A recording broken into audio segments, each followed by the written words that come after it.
Selby here. I'm going to demonstrate how to perform some isometric contraction of the neck. First, we're going to use our hand as resistance. Now, I like to use the fleshy part of my hand right at the base of my palm. Now, you need to make sure that you keep your shoulders back and down and your head nice and static. You're bringing your hand to your head, not the other way around.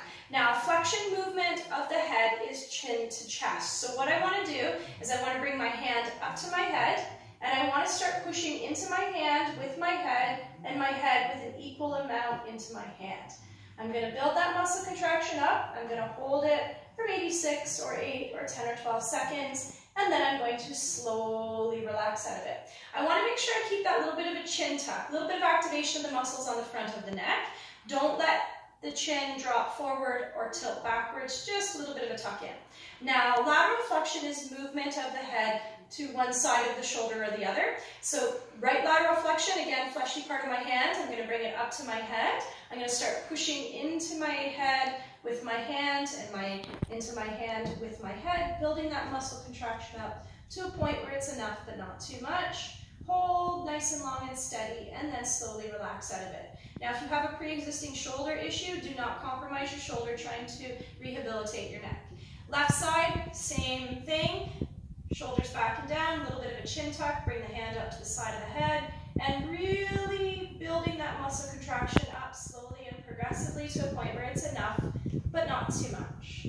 Hold, and then slowly relax out of it. Now, to go backwards into extension, I like to use both hands. You can lace your fingers together or hold them side by side. I'm going to lace. Again, make sure your chin, you've got that little bit of a chin tuck, and start to push into your hands. Your hands are providing an equal amount of pressure.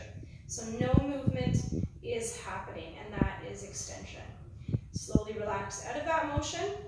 Now, for rotation, you can definitely move into the rotation a little bit if you find that that's a little bit easier to facilitate the motion, or you can keep your head nice and straight. Contacting at the temple. Think about rotating your head clockwise into your right hand, and your hand is pushing your head into a counterclockwise type of a position.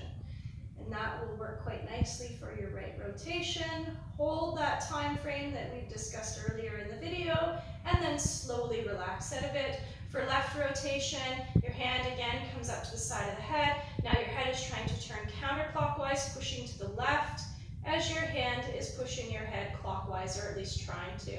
Again, create an equal amount of muscle contraction so that no movement occurs. Relax out of it. If you have any shoulder issues, try to modify this so you're not compromising the shoulder, and you can definitely go through this series of movements a number of times.